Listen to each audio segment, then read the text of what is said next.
Hi, I'm James Dunn, and I'm delighted to welcome you to a very special live recording of Ecolution. We're here at the RTÉjr in Dublin with an audience of 4th and 6th class students from Scoil Katrina in Baggot Street. Now, it's time to meet today's guests. I've got a beautiful book in front of me called GIY's Know It Almanac, the ultimate family guide to growing and cooking food throughout the year. It's everything you need to know about growing your own crops, no matter how small a space you're working with. It was fantastically illustrated by Fatty Burke and written by our guests today. Between them, they've created and achieved so much.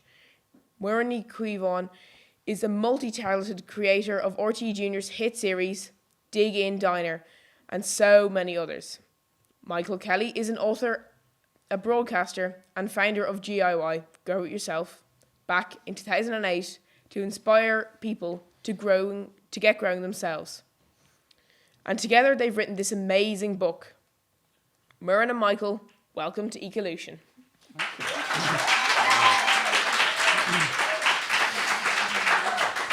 a really nice intro. Oh, that was lovely.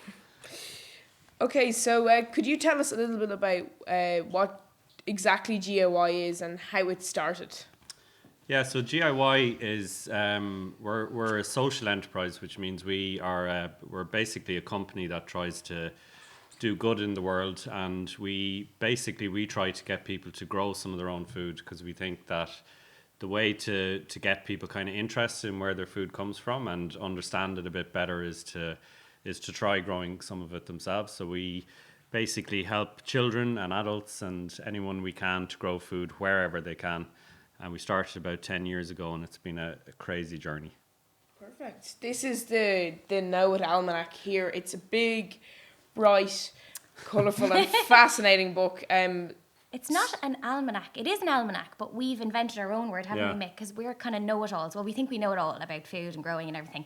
So it's a know-it-almanac. So it's an almanac, but it's also an almanac, because everything you need to know about food and growing is in there. We kind of lost the run of ourselves, made up our own word. Yeah, we've already got a couple of emails from people saying, why did GIY spell almanac wrong? But we did it deliberately.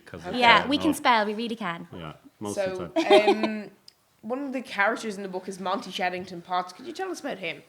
Okay, so when we were sitting down to write this book together, we were thinking we didn't want to just write a book of facts about growing and food. We wanted it to be full of jokes, and we thought, whose voice could we use for this book? So Monty is kind of he's kind of a character that hangs around GIY.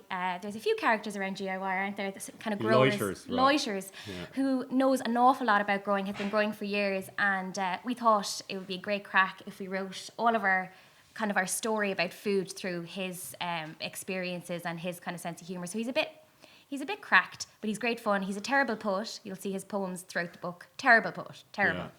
But it's his voice through the book. He's the narrator. Okay, brilliant. Now the next question is for Michael. So, how easy is it for somebody in the city to GIY? Where should they start? Yeah, it's really easy. I think that's the thing we've been fighting for years. Like this sense that like growing your own food is always seen as a kind of a gardening activity, and it's a little bit sort of stuffy and kind of horticultural, snooty. Lots of Latin words that you can't understand, and lots of instructions. And when I started growing my own food first, I was like, oh my god, this is so complicated. It's like really, all these books are horrendous. They're not explaining it to me at all. So we always want to make it as easy as possible for people, and part of that is saying to people, well, you don't need a big huge back garden, you don't need an allotment, you don't need you don't need a degree in Latin. You can just get started yourself, and anywhere, any little bit of space that you have, you can grow your own food, even if it's just an apartment balcony, growing some herbs or growing some salads. Once I think Monty mentions it in the book, actually, met a guy on his travels who grew €700 worth of food on a balcony apartment in London. So it's all very possible with a bit of ingenuity. And you can be like me. I don't have a garden at the moment. I had a plot for a while, and I don't have it at the moment, and I'm growing all sorts of mad things, from kind of hanger contraptions that are dangling out a window, and I've got this kind of we won't cut a window box because it does not look like a window box, but you can get really inventive and dangle things out of spaces you have. You can use every space as long as there's light. I mean, you can really do a lot as long as there's light. Yeah, and we, like in RTÉjr this year, we grow loads of stuff in containers. We try and take like everything we grow in the ground in the big veg patch, we try and grow it in a container pot. We grew like a pumpkin in a pot of compost about that size, and the pumpkin was bigger than the pot that we grew it in, like, you know, so it's all very doable. Okay, and why is it important that kids get involved in growing food? Like I think when we started first, there was this, like, everybody used to say, well, like, kids don't know where their food comes from, and all you guys know where your food comes from, don't you? And that's really changed, I think, over the last 10 years, that you know, children do have a much better understanding of where their food comes from now, because of all the great programs that happen in school helping kids to grow and to cook. And the really important piece about that is that then, you know, children are the best activists. Like, they go home and they badger their parents and they say, you know, we need to do this. And so they're like an army of kind of food activists that go home and encourage their parents to do it as well, which is the really important bit. Yeah. Could you talk to us about what your first gardening experience was? Oh, here comes the garlic story. Yeah, the garlic story is getting another airing. Well, actually, my first gardening experience, I had, you know, what bonsai trees are? You know, the little miniature Japanese things? Like, I had an obsession with them in my 20s, and I bought about 10 of them, and they were like collectively about 5,000 years old, and I killed them all in about 6 months, and I had all this guilt and shame about it. So I was very put off growing as a result of that. And then what started me growing was I came across a bulb of garlic in a supermarket I was about to buy, and I noticed on the label that it said it was from China, which is like, I don't know, 5,000 miles away or whatever. And I was thinking to myself, that's ridiculous. Why are we importing garlic from China? And I decided I'd try and grow it myself, and hadn't a clue what I was doing. Like, didn't know, you know, with the cloves that you stick into the ground to grow garlic, like, which was the right way up, you know. So I did half of them upside down and half of them the right way up, just to sort of hedge my bets a bit. And but just, I always remember the moment of taking the first bulb of garlic I grew out of the ground, and the joy it gave me, and I was completely smitten by the idea that I could produce this food myself. It's such a satisfying thing. Like, the first thing I ever grew was strawberries, and I, at the time, thought, like, I'm going to be an entrepreneur. I'm going to have a strawberry stand outside the house. I'm going to make loads of pocket money. I'm going to bring everyone to the cinema. We're going to have a great time. Grew 5 strawberries, and it took months. And I had the 5 strawberries in a tiny little container that I had saved for my sales. And I brought them into the house, and I was like, I have a punnet of strawberries. My mother was like, you don't, you have 5. But it was so amazing, because I felt like I had gone to the shop and like bought this thing, but actually I'd grown them myself. And they do taste better when you grow them yourself, because you are plucking them straight from the plant and eating them. And it was amazing. And still, when I grow strawberries now, I'm like out watching them every day going, oh my God, is today the day? Is today the day? And it's just so satisfying. Like, it's a great feeling. I suppose, like, sometimes it just doesn't work out occasionally, but would it be important to know that if you keep going, like, it's trial and error sometimes, is it? Yeah. Yeah, like, it's a kind of a life skill, you know, and you make loads of mistakes. I've never met a grower, even Monty, I think, who would say they know it all about growing. Like, it's every year there's things go wrong and things go right, and I think the industry that I'm a part of, I suppose, has always been very bad at explaining it, and it's almost like it has to be perfectly done and you have to get it right every time. And in reality, it's not like that at all. Actually, you get wonky carrots, and you get, you know, things going wrong, and slugs eating your lettuces and things like that. And that's, as long as you stick at it, it doesn't matter. Like, the whole point is not to grow all of your own food. It's just to grow a little bit of it, and then that has an impact on the rest of the stuff you buy then. And I guess people have gotten used to seeing perfect vegetables in supermarkets. And if you grow your own, you realise that, like, the vegetables you grow yourself or that you buy locally, if they're grown organically, can often be very strange looking but taste fantastic. And we're used to perfection, and that's probably to do with the way things are grown, maybe with pesticides and things like that, or, you know, modifications in growing. But actually, locally grown organic vegetables can be really hilarious looking. Sometimes they look like, I had a turnip last week that looked like an old man, and it had a whisker that came out of its eyebrow, and it was incredible. I don't have a photo, but like, it was incredible. So Muireann, when and why did you start to cook? Like, what would be your earliest memory? So I think I've always been really into food. I love eating food. I love tasting food. I've got a really strong sense of smell and taste. People think I'm like a bloodhound, kind of. I can smell things a mile away. So I've always really enjoyed food and tasted kind of things more than other people. We always cooked at home. I was very lucky. My mum was really into cooking, so I always cooked with her. And then when I was about 12, we used to spend our summers in West Kerry, and one of the neighbours had a cafe where they grew all the food, the kind of similar to GIY, to Grow HQ. They grew all the food in the garden. They had hens, and I kind of got a little part-time job there. I thought it was great. And I just thought it was amazing to see like the lettuce coming in, being part of the salad. And the lady who ran the cafe, she basically taught me to cook over like 6 or 7 summers that I worked there. And I still go down and, you know, give a hand in the kitchen when I'm there. And it was just great to see all of the stuff that's served there is local. Like, all of the cakes were baked on the premises using the eggs from the hens. It was just such a lovely way to run a restaurant business, and I really learned a lot from being there. So that was my first kind of foray into it. And ever since, I love experimenting.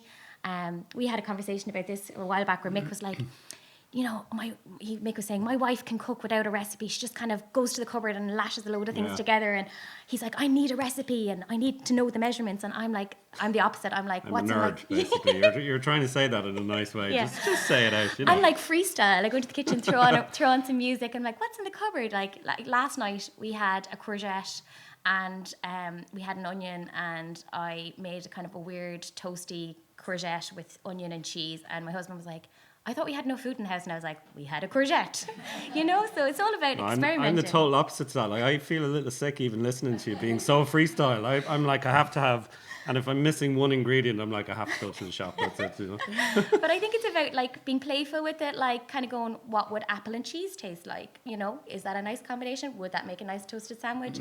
Trying things out. And that's kind of where the recipes in the book, they're seasonal, using vegetables and stuff from the time, but also like, they're playful, like, and they're not complicated. So you can kind of, if you're scared of cooking or you're scared of like chopping and stuff, you know, you can do it with your Grownups, or you can give it a go yourself. But they're easy enough. Okay.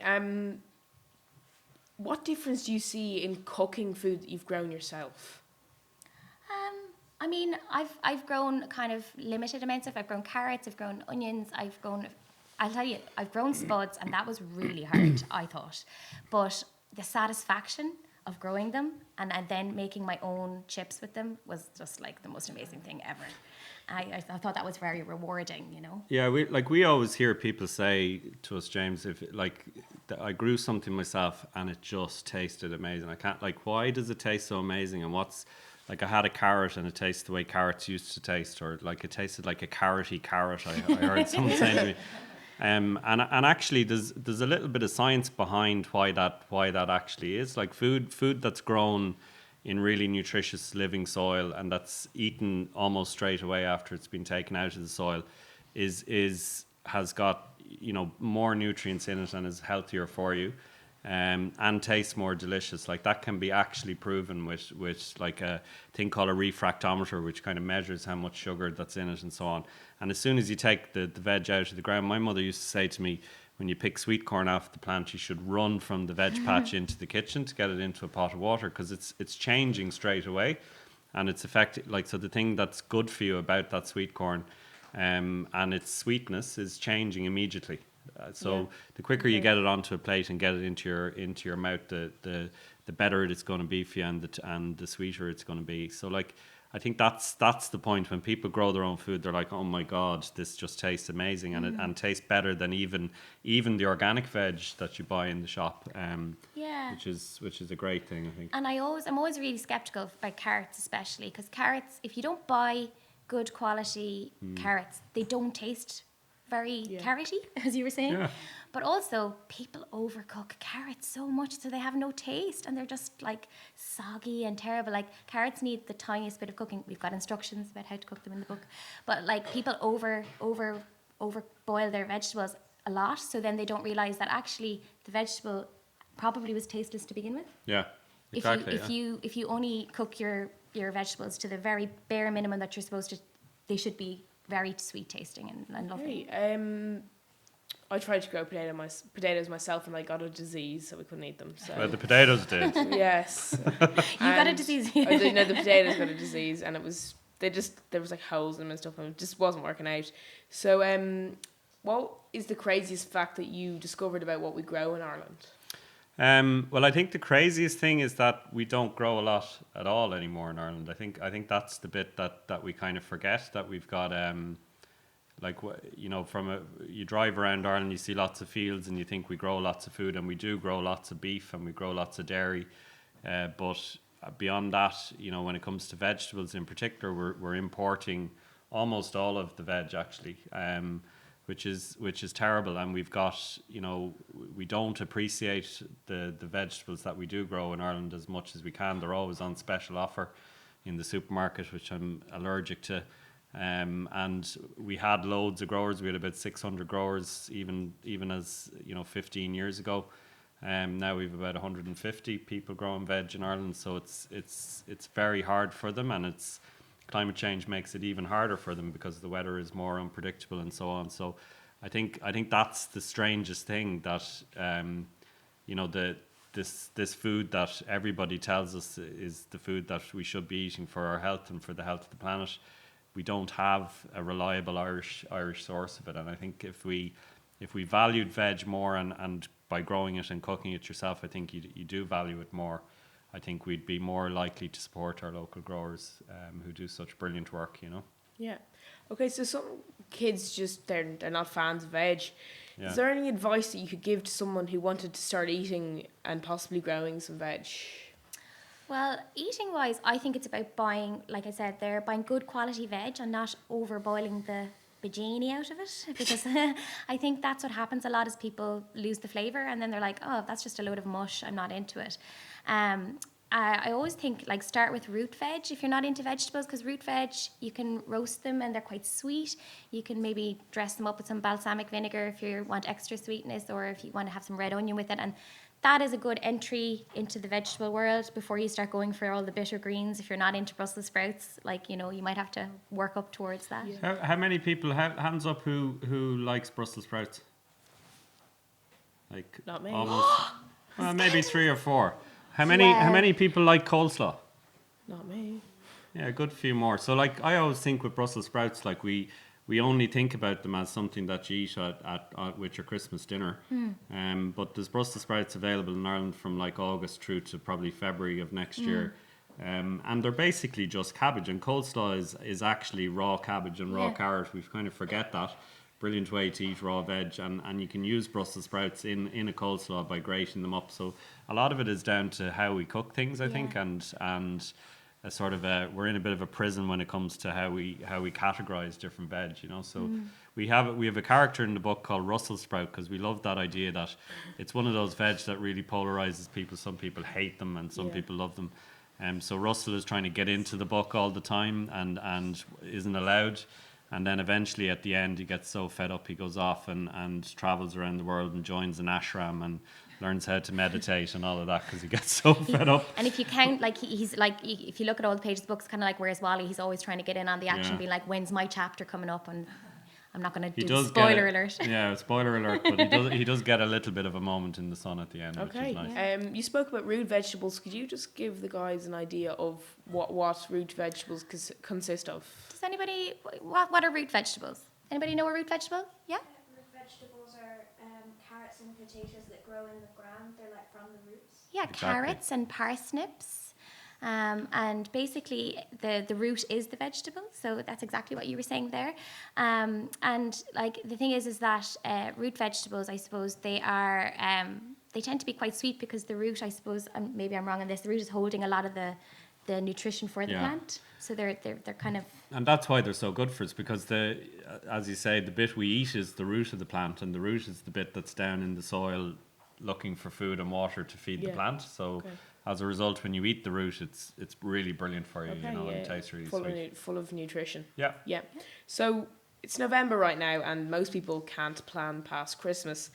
Is there anything that we should be doing in the garden that might help us to DIY in the coming months? Yeah, it's a great question, because, like, again, when I started growing, I was like, you sow in the spring, you harvest in the autumn. I was very focused around that.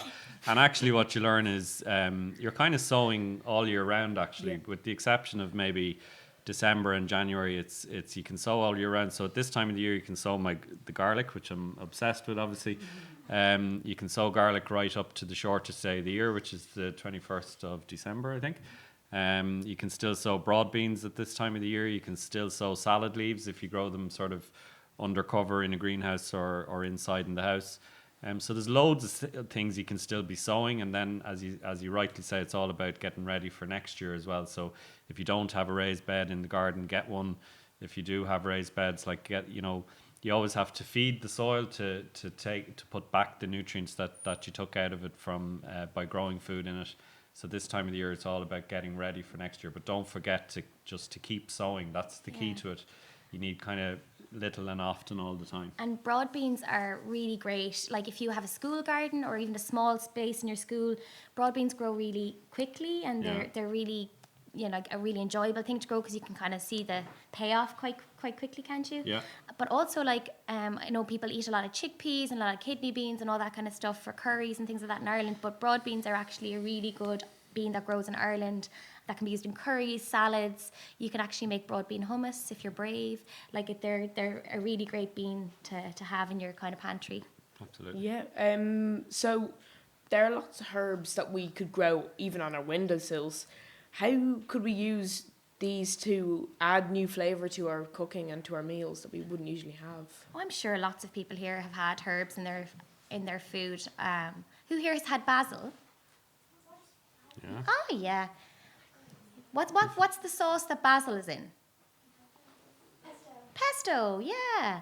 And you can also make pesto from Brussels sprouts, you incidentally. can. Or rocket. Has anybody here Really had? trying to sell Brussels sprouts. Yeah. Yeah, It's about how they're cooked. It really is. Yeah. You can make. Has anybody had rocket? Yeah. It's Very kind of easy to grow Yeah, as well. very peppery, kind of a salad leaf. So, the thing with herbs is that there are rules, I suppose, that are out there saying rosemary goes well with this and this. But everybody's taste buds are individual. And so you might like parsley in a cake. It might sound strange, but you might like it because your taste Sounds buds. very strange. Yeah, it does. But maybe with some lemon, it might be nice. See, this is where the experimentation in the kitchen Mick starts getting nervous. But it depends on your taste buds. Like rosemary is lovely with potatoes, and if you want to get some lemon zest on it, it makes lovely roast potatoes.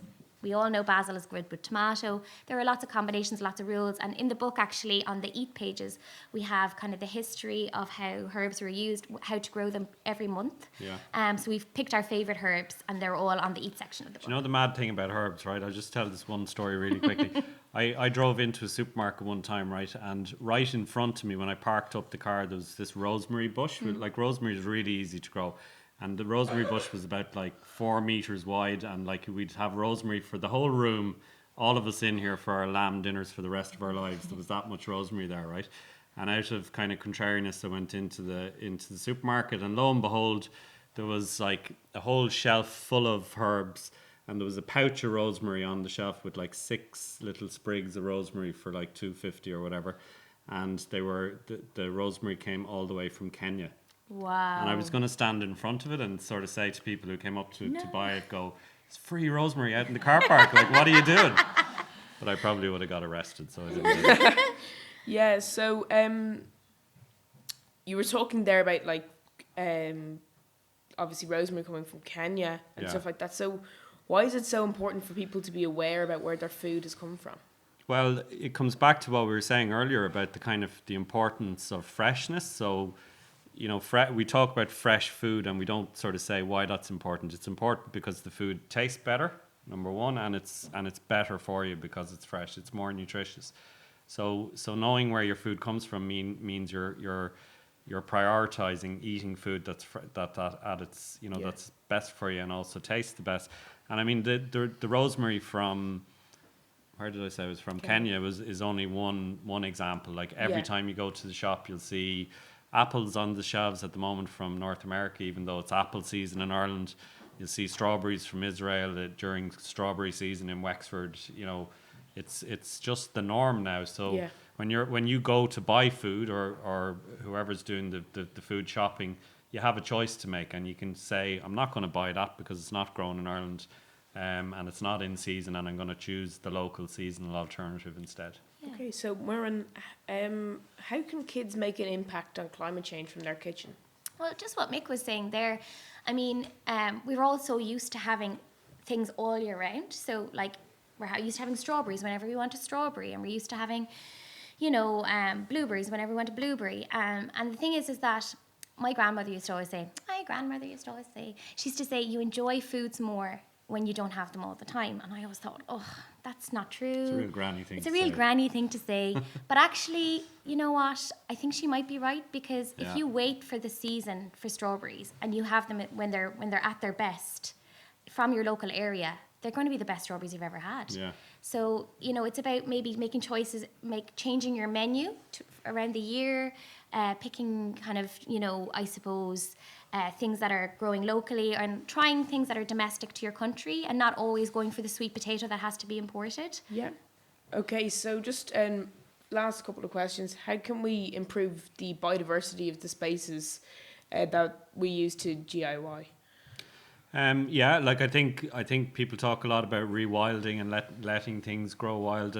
Philip Boucher-Hayes had a thing on last night on RTÉ talking about exactly that. And sometimes the best thing to do with land and soil is to do nothing and just let it do its own thing. But certainly growing, like we're very sort of focused on very small number of different types of food. Like, so we grow, I think like 60% of the food we eat in the world comes from 4 crops. And we're not very good at kind of trying lots of different things. So when you grow your own food, I think you grow a diversity of things. When you're growing organically, you're growing in soil that's really healthy. It's got lots of worms in it, and lots of other beneficial insects and things. And then like growing flowers and pollinators is a very important part of growing food, because you know the insects are doing the job of pollination as well. So it's really about those key areas, I think. Okay, and one last quick question. Where can we get this book? You can buy it from GIY's online shop, or you can buy it in any good bookstore all around Ireland. All bookstores all around Ireland. Even some bad ones. What? The cheek of him.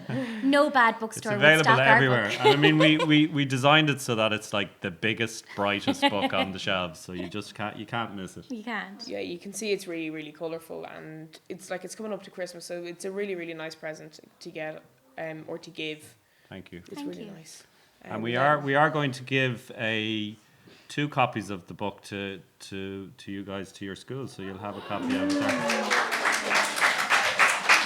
I've always wanted to say, well, it's not quite one for everyone in the audience, but it's like 2 for the audience. Now we're going to jump to some questions. My name is Anna from School Katrina Baggett Street. How did you make the seaweed dust in the starter pack?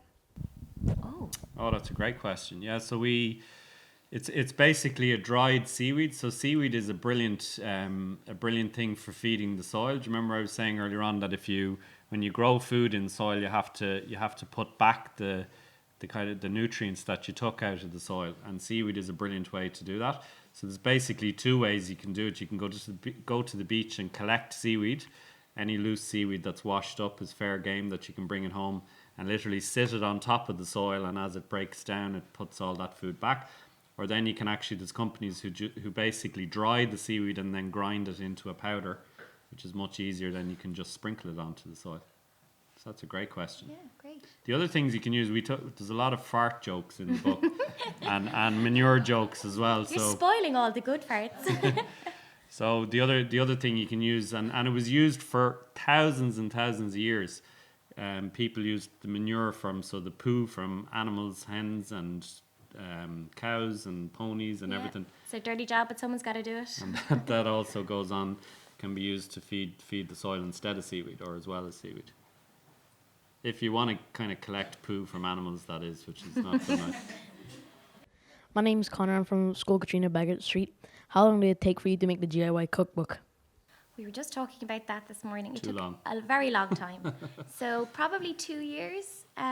We did a lot of reading and a lot of researching, and we probably had too many facts. So some of them didn't make it into the book, but we really wanted it to be bursting with information. So it took a long time, like 2 years. Wow, that's a very long time. I was very slow, basically. You can only type with 2 fingers. Yeah, no, one finger. My name's Connor from 6th class, School Katrina Baggett Street. Who taught you how to cook? Who taught you to cook? Me? I suppose, like similar to what you're saying, I learned at home. My mother is a very good cook, although she was inclined to overboil the Brussels sprouts as well, like most mothers, I think. So I learned at home and just then experimenting and try a bit of trial and error while religiously following recipes. I think I didn't really learn how to cook. I just kind of watched and picked it up by osmosis. And that's the thing, like if somebody's cooking for you at home, you can always just show an interest and like have a look and see what they're at. And that's how you learn, really. You don't need to do, I don't think you need to do a course or anything like that. I think just have your eyes and ears open when people are cooking around you, and you learn a lot. Do you guys cook at home? How many of you cook at home? Yeah, loads. Nearly everyone. Yeah. I've a 13 and 11-year-old, and it's a struggle to get to the cooker anymore. They're so into cooking. It's fantastic. Like, and they're actually really good. Like it used to be when they were younger, they'd be like, I'm cooking on Tuesday night, and we'd all be like, oh Jesus. But now we're like really into it because they're very good cooks. Like, and it's fantastic. Hi, I'm Annie from School Katrina Baggett Street. I was wondering what makes the DIY cookbook different and unique from different cookbooks on the market. Oh, that's a great question. Oh wow! Well, there's Muireann? nothing like it. We are first of all the recipes are just using vegetables and probably dairy. We don't have any meat in the book, and also it's basically everything you need to know about like when to eat at the time of year, how to grow it. There are crafts involved, so that you know maybe how to craft to help your growing. There are weird pages of trivia about facts about food that you will never have seen, like the strangest things ever, like that beetroot was used as toothpaste in ancient Rome, things like that. So not only is it a recipe book, but it's also a weird trivia book and a growing book and a seasonal guide. It's pretty much like unique, I think. Also a very, very strange thing to use as toothpaste. Very strange because you'd have pink teeth afterwards, Yeah. but it was. Hello, my name's Philip. What do you cook? If I had the choice to cook anything, I love making lasagna. It's a lot of work, but it's very rewarding. So lasagna is my favourite thing to cook. Does anybody here like lasagna? Hey. Hey, it's a winner. You can all come over. You have to have coleslaw with lasagna though, right? Brussels sprout coleslaw. Yeah. What do you like to cook, Mick? My favorite thing I don't know, do most people have sandwiches in their lunchbox, or do you get a bit adventurous about stuff? Do you get adventurous? What do you have? I don't know. I kind of try to mix it up sometimes. Yeah, very good. Our two are kind of they're more and more open. I think the more they grow and the more they cook, the more they're kind of open to trying new stuff. So we have there's a thing called ribollita, which is a sort of a veggie stew. It's a fancy name for a veggie stew, and they take that off in flasks with them to school and stuff. So they're really loving that, particularly in the winter when it's kind of cold and you need something a bit warming to eat, more warming than a sandwich anyway. Yeah, there are lots of great flasks you can get now. If you do make something for dinner with your parents the night before, you can bring stuff to school. You don't always have to go for a sandwich. You can get a bit creative and use leftovers. Yeah. Hello, my name is Chloe and I'm from School Katrina. And my question was, where did you accuse me? Oh, That's a great question. I think we met at Bloom, didn't we? oh yeah, was it? Maybe. Was Yeah. it Bloom? Yeah, RTÉjr used to have, well, we still do, have a tent at Bloom, and I was bopping around having a disco in the tent, and then on my tea break, I went around looking for some plants, and I think I found you doing a chat about Boring the pants off something people about garlic. about peas or something like that. The usual carry on, probably talking about garlic, the usual. And I Yeah. thought, you know what, we could have a great working friendship and write a book together. So. Yeah, and I think we kind of both had the same idea. We'd wanted to do a kids book for ages, and you did as well. And it was like, why don't we like join forces? Together we shall take over the world. And then we actually met Fatty, who did the illustrations, is from Waterford as well. So we met her down in Waterford, and she was her dad, John, used to do a lot of growing at home, so she was really into growing as well. And yeah, she's really just into food and growing, and like as a dynamic trio, we get on very well, and we all have the same ideas about food, and we're all really excited about food in general. Hello, my name is Megan and I'm from School Katrina Bagastry. My question is, who inspired you to cook? Wow.